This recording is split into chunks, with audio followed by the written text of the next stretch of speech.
The Keeping It Sporty podcast, a podcast where we talk about everything sports. We get excited. Take them down! Down! Yeah! We get tense. I might get kicked off this call for saying what I'm about to say, but we gotta trade vodka with me here, guys. We ask the hard-hitting questions. Do you think yoga could solve bigger problems in the world? We also learn some life lessons along the way. You keep grinding, you'll find your way. This is the way life works. All with your host, me, Elias Drakos. I've been your host, Elias Drakos. So long, and see you next time. Join me, and let's embark on a new adventure on the Keeping It Sporty podcast. Hello, everyone. Welcome to this episode of the Keeping It Sporty podcast. You can listen to us on Spotify, Apple, or by visiting our website at keepingitsporty.com. On today's episode, I am joined by a former basketball player and now a coach for various teams. I had his brother, Jerry Gazmin, on this very podcast last season, and this season I welcome to the show Steven Gazmin. Steve, welcome to the show. How's it going? Good. Thanks for having me. My pleasure. So Steve, why don't we start off by maybe you giving me a little bit of a background on maybe where your love for sports comes from, your basketball playing days, and what you've been up to these days. Sure. My love for basketball started at a very young age. My my dad was heavily into basketball, so wherever he went, we were basically the five gym rats that followed him around. So I have four other siblings. We all play on the same basketball team. So the love for basketball grew from there. I ended up playing at George Brown College for 3 years. And then I ended up playing professionally overseas, back home in the Philippines. I played for 1 season. I've been coaching basketball for 37 years at the college level, all the way down to coaching little kids down to 6 years old, running the Raptor Ball basketball program, as I was the Raptor ambassador in the Raptors' early days from 1996, I believe it was. Yeah, 1996 to 2022.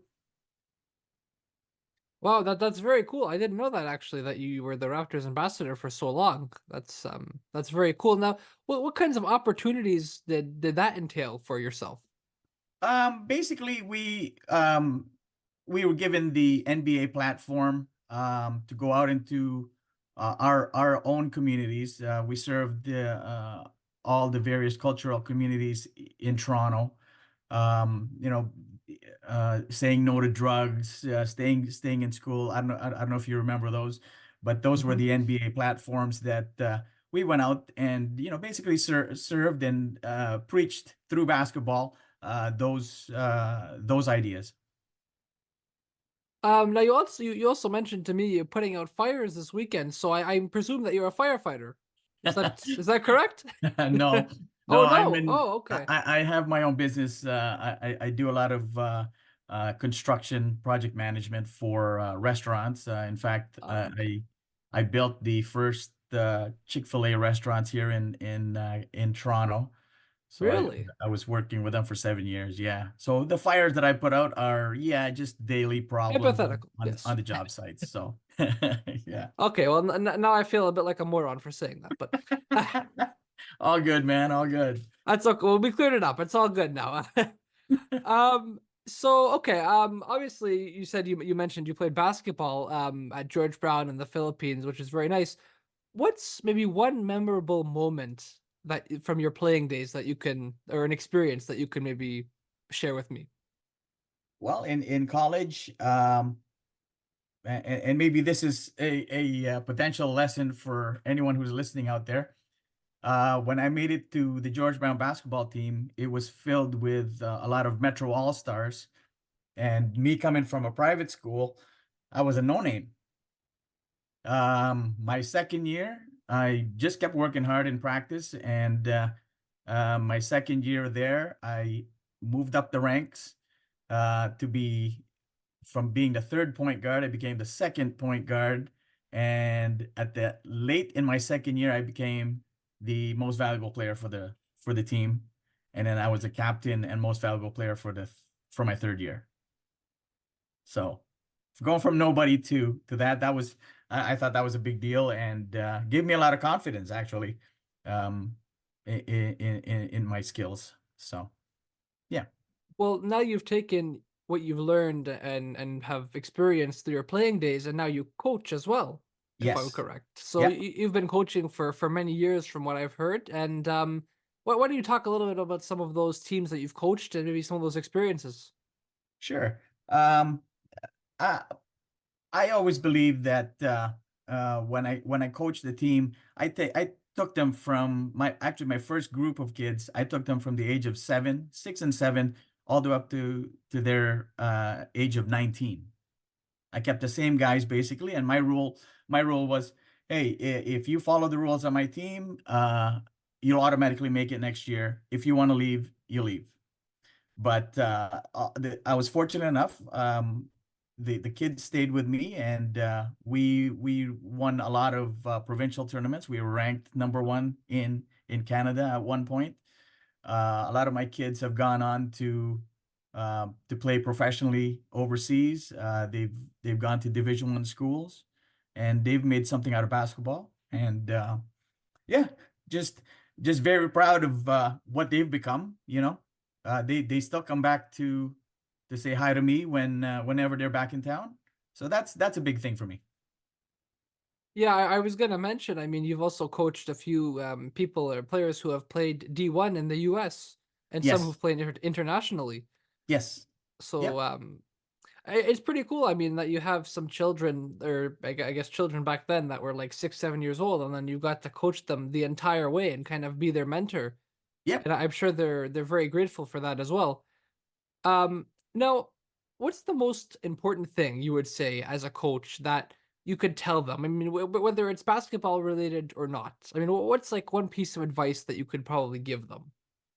One thing I tell the kids all the time, and other coaches actually who I've mentored, is teach the kids how to have fun with the game. Once they have fun, they learn to love the game. Then they learn, because they love it so much, they're willing to work at things. I don't shoehorn the kids into, hey, you're a big guy, you're gonna be a big guy forever. I always tell them, have fun. You're a big guy. You can be a guard. You can be a center. You can be a forward. Whatever. And in fact, some of the kids I had who were not as were not the biggest guys when we started, ended up being the tallest guys. So I guess the one thing I could pass on to them is really just love what you're doing. Yeah, I mean, if you have a passion for it, why not go for it? Everybody has a different passion, of course, and That's right. And, I and, mean, and you can take that into basketball. That was one advice I was given by my guidance counselor at the private school I was at.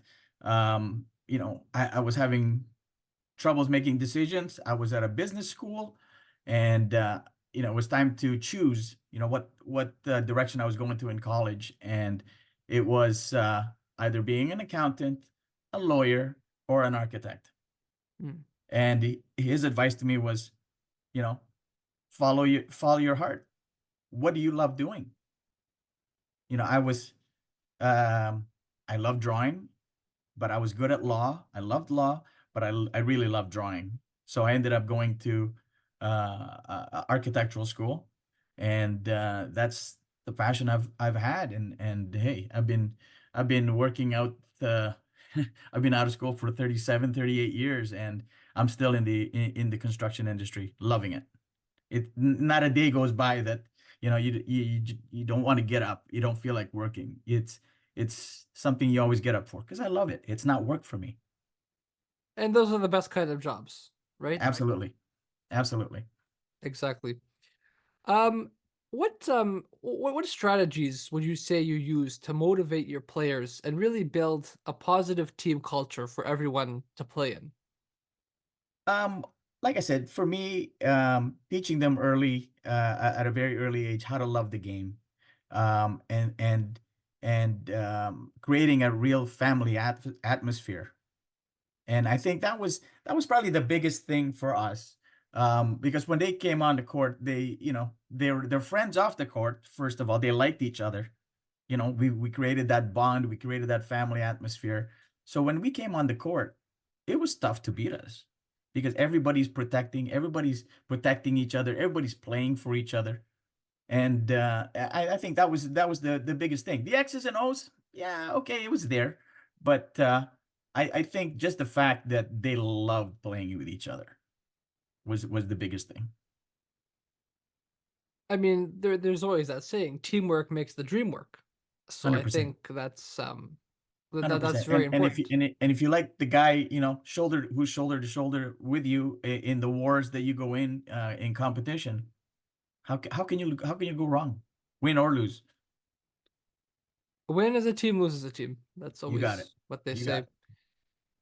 Now getting into a little bit more, I guess, the tactical side of things, what goes into, like, for a person like yourself and telling your players, I mean, what goes into planning for different games against different types of opponents? Now, do you use maybe one strategy and just stick with it throughout a whole season, or is it a case by case basis, do you think? It's absolutely a case basis. I mean, you practice a certain way with the guys. Obviously, different strategies, whether you're playing a man or whether you're playing a zone, whether you're pressing full court or half court. For me, it always changes as the game goes. The coach from the other team adjusts from what we give him, and then we gotta counter that with our strategy.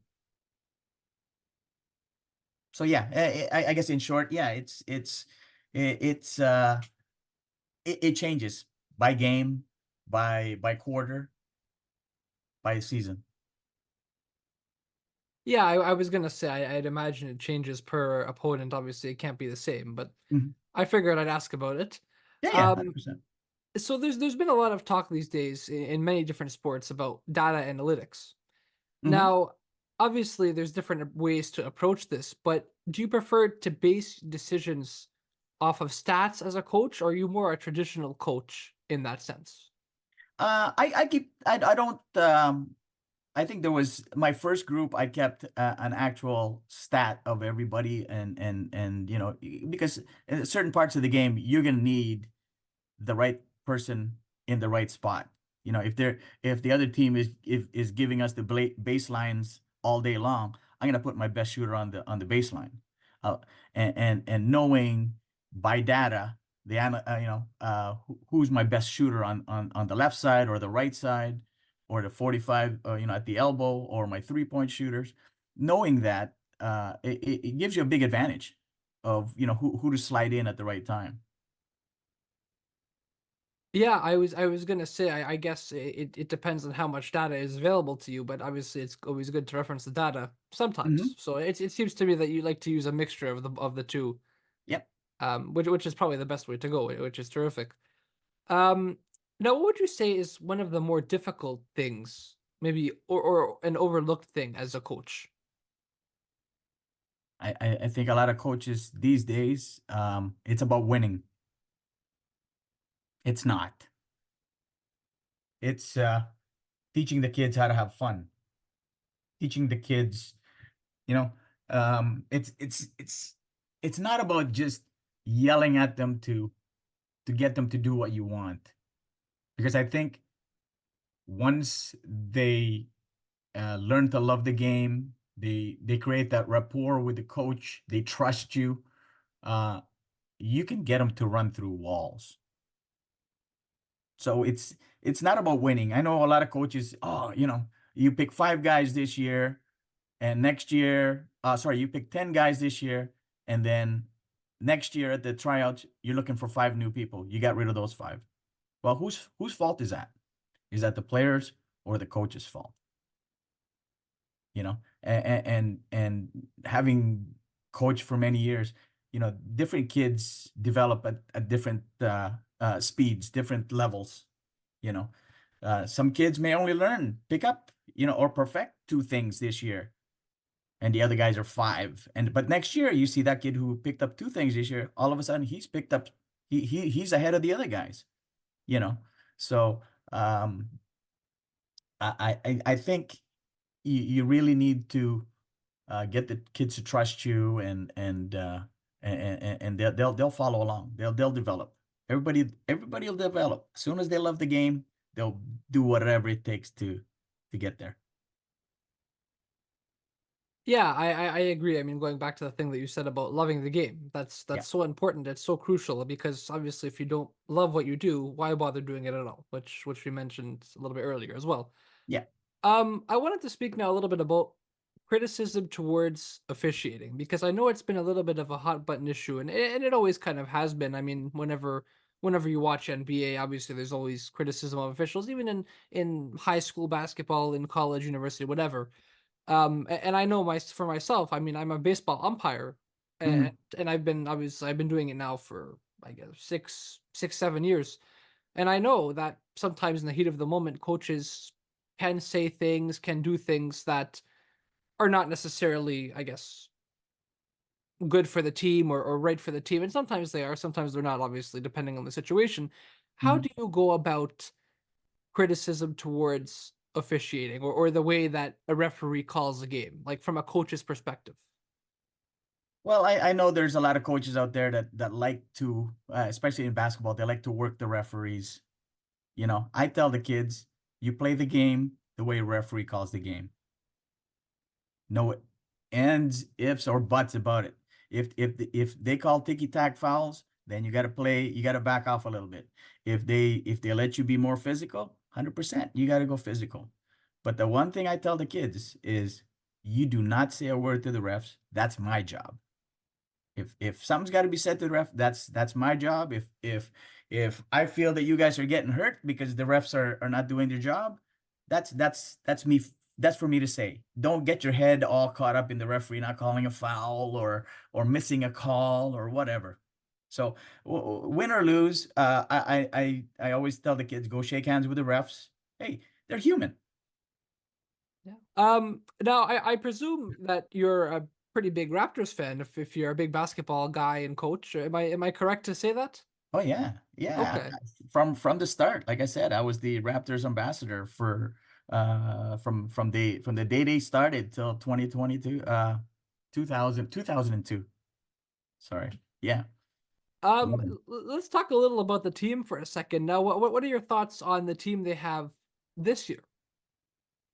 I think there's still a few pieces short of players. I think we need a more flexible big man. I mean, I like Pirtle. I like the addition of Kelly, but you know, Kelly's getting on in his age too. So I think he's there for the veteran leadership.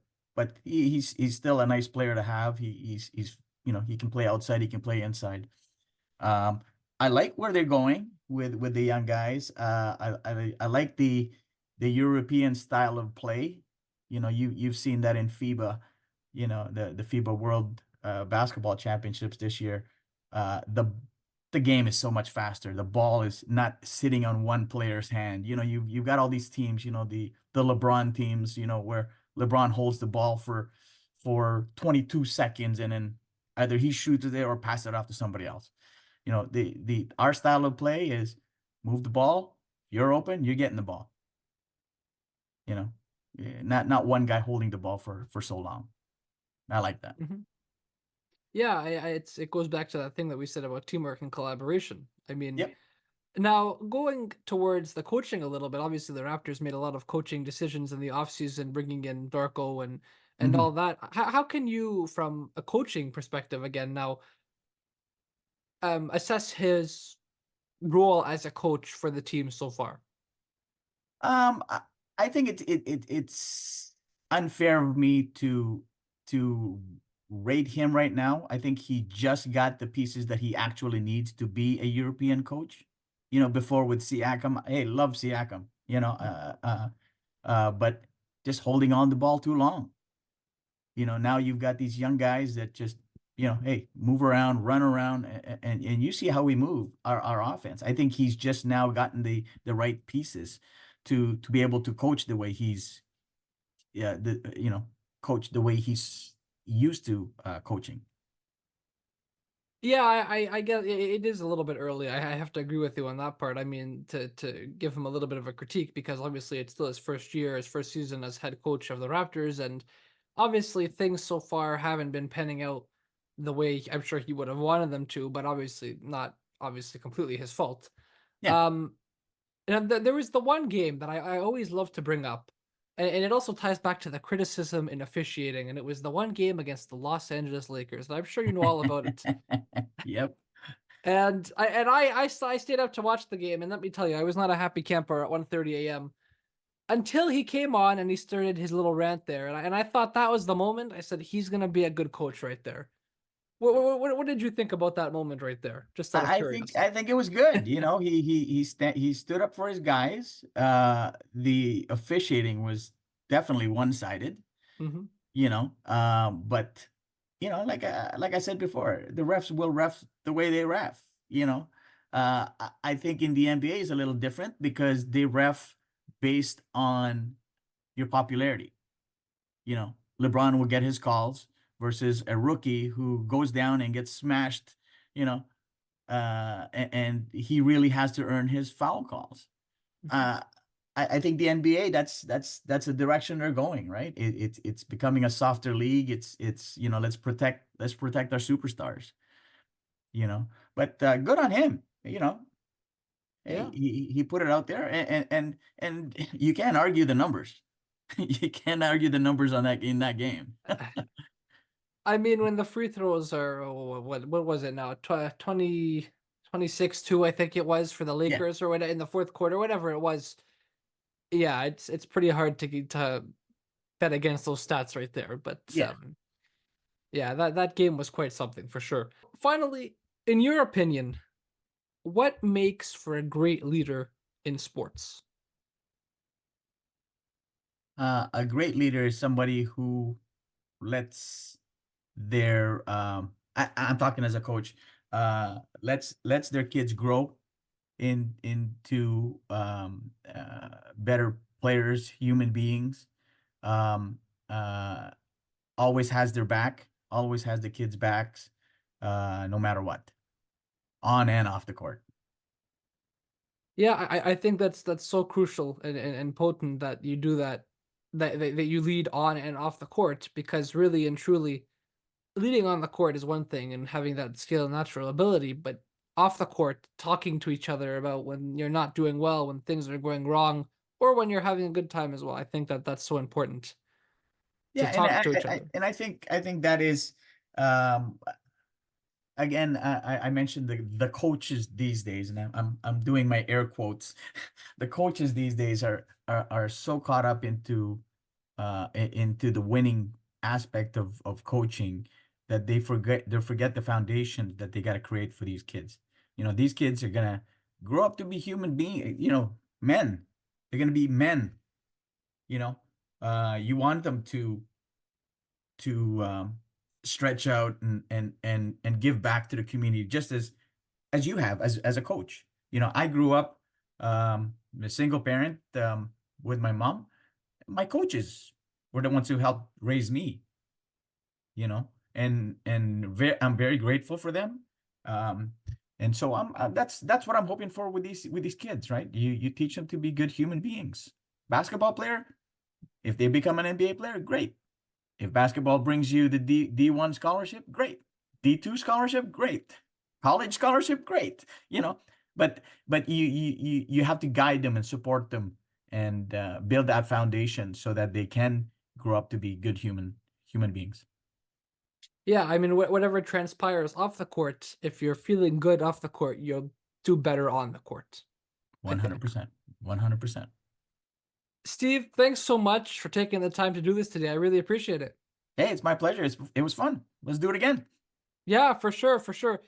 You've been listening to the Keeping It Sporty podcast. Don't forget to listen to us on Spotify, Apple, or on our website at keepingitsporty.com. And make sure to follow us on Instagram at keepingitsporty. That's KEEPIN with no G, it sporty, SPORTY. I've been your host, Elias Drakos. So long, and see you next time.